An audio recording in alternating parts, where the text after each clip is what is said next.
I'm trying to be as holistic as possible, talking in generalities, but I also want to leave some time for you to ask questions and for you to perhaps for me to answer the questions, or if I don't know them, I'll be sure to direct you to the right entity to answer these questions. But let me start by asking, does anyone have any questions about where we want to go, or how we're going to get there, or the state of our economy, or anything at all? How nice was the University of Glasgow? How nice was the University of Glasgow? The University of Glasgow was great. If you have a chance to visit Scotland, I highly recommend it. Thank you for the question. Yes, sir. So you mentioned there are more resources at the federal and state level. Where do those resources come from? So on the federal level, as I mentioned, from the infrastructure bill, from the various actions that this administration has taken, each of these departments are offering again, historically high level of funding, like we've never seen before in the history of our country. So it's easy as just going on to their websites, the DOE's website, the Department of Commerce, I guess that HUD, you name it, there's an immense amount of immense amount of resources. Sometimes, and we had to break down the fear factor that when people say this, it's always sort of a, well, gee, I don't know how to get on this particular site, or how to navigate this site, or it's really complicated, there's a lot of bureaucracy. The federal government has made it as simple as possible and streamlined this process on how we can access this sort of funding. It's there, it is a process, I'm not going to lie to you. It's not as simple as opening up and logging on and all of a sudden you can have a check in the mail. There is a process, and you have to be a qualified entity and so forth. But it's worth it, because there is so much. And I'm going to tell you another little secret. At the Department of Energy, for example, when I was there, a quarter to almost a half of the money that we had to provide, we never put in the streets. There weren't enough individuals applying. There weren't enough individuals that were qualified. And there weren't enough individuals that knew how to do the process. That can't be the case now, but I'm still going to tell you this. I'm thinking close to half of all this money that we have out there will never see the streets. It won't see the streets because there's not enough people applying for this money. And there is a process. They just can't give the money away. You have to go through the grant process. So we have to take that leap and apply for these grants. Because it's there and it's going to go away, over a matter of time, and we're not going to see this kind of money ever again. Where is the state with respect to these mini nuclear facilities that everybody's heard about? Okay, so since I put my other hat on, and that's energy, so there's a lot of talk right now, and from the governor's moonshot, with SMRs. Small modular nuclear reactors, or AMRs, advanced modular nuclear reactors, nano reactors. We are pushing forward. It's a phenomenal opportunity for us to have nuclear energy. The SMRs are not, it's not new technology. It was developed back in the 1960s, but how we're deploying it is it's new for the state of Virginia. The new technology, or the Generation 4 reactors, are your nano, your micro reactors.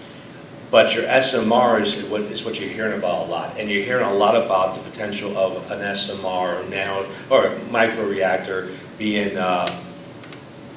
brought to this region of the state.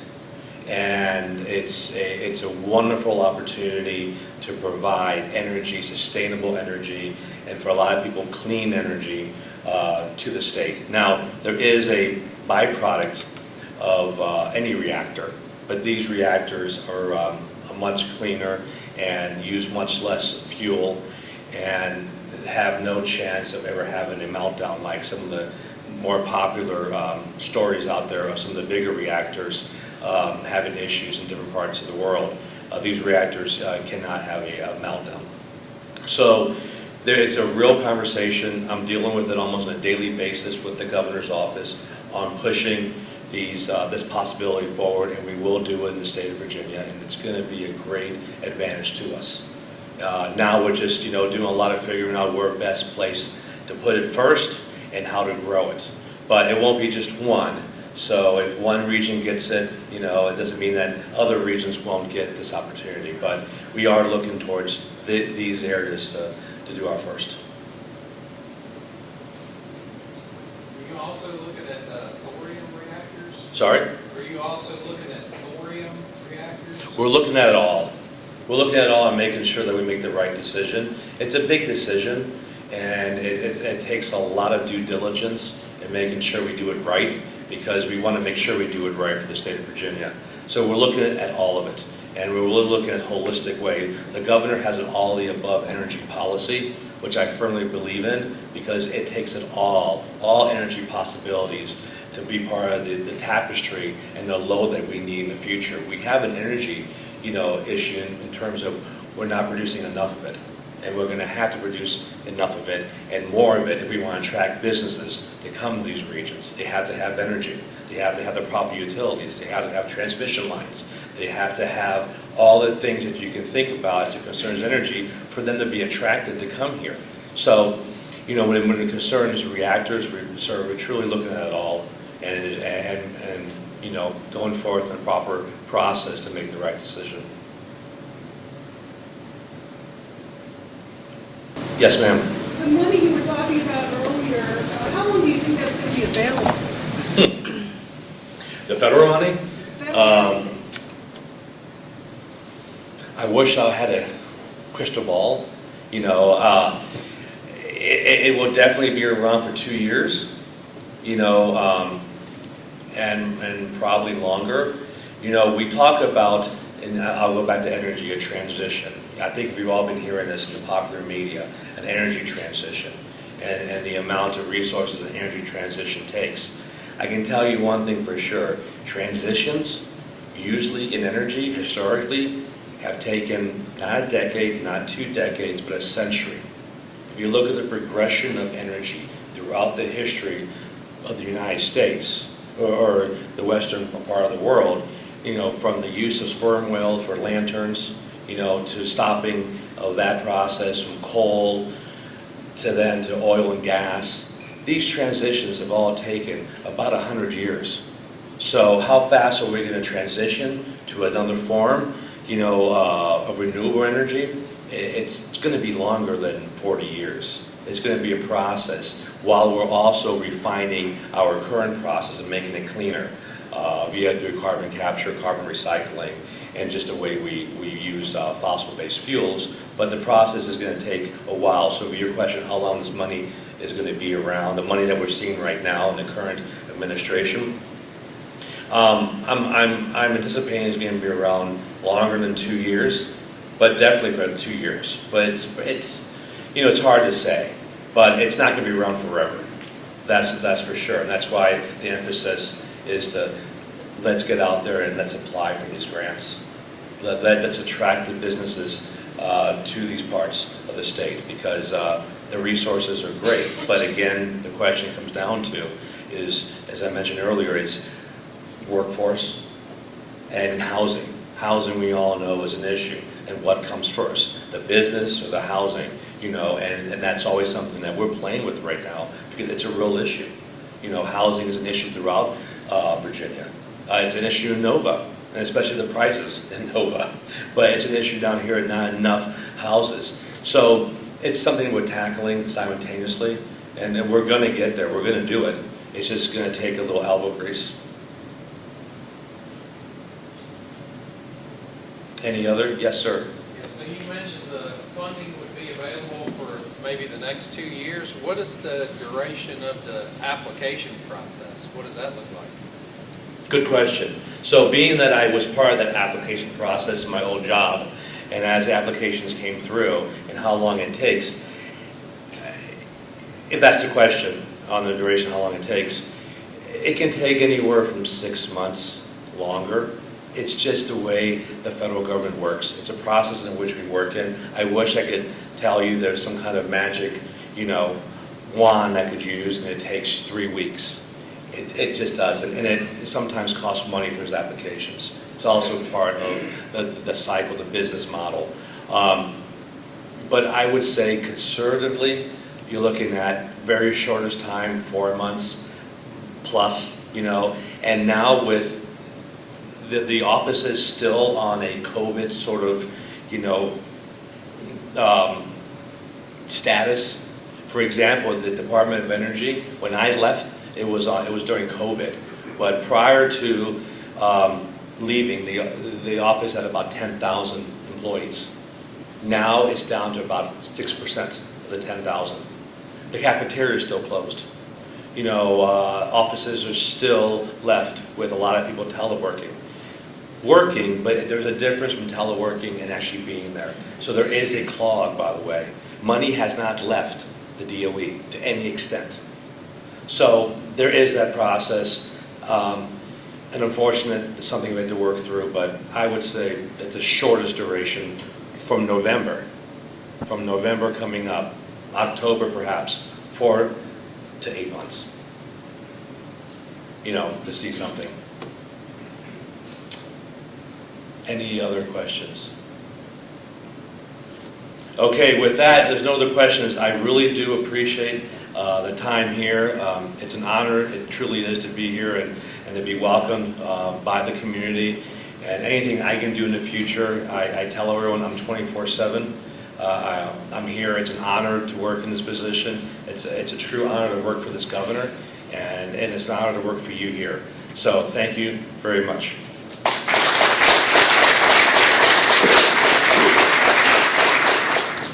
Deputy Secretary, can you step up here for 1 second? Oh, sure. We have, from the business community and the Chamber of Commerce, we'd like to just give you this gift of appreciation for coming up to the Allegheny Highlands. Is it under $7? Probably. Okay. We'll keep it under $7. If it's, I accept it then. Yes, sir. Thank you so much. Well, we appreciate you coming up here and visiting us and having that conversation. No, absolutely, and it's an important conversation. And by the way, I kind of went off script. They write me these beautiful speeches that I have to talk, but I wanted to, this is a small enough group, I wanted to kind of more talk from the heart and talk about things that, that we can do. And I rarely ever open up for questions because you never know the questions that could be asked. But it looks like a friendly crowd. So I opened it up and wanted to save time for questions that you could have. But I'm going to be sticking around, so if you have any questions, please come up to me. And again, it's an honor, and thank you. Thank you, sir. I'm Reed Walters. I'm the county administrator, and Alan Dressler and I, we rotate seats as chairman of the EDC. And just a couple talking points before you guys can get the socializing on. But I would like to ask anybody who's an elected official if you could stand up and we could recognize them. It's great to have them in the building. I did see a couple of them here earlier.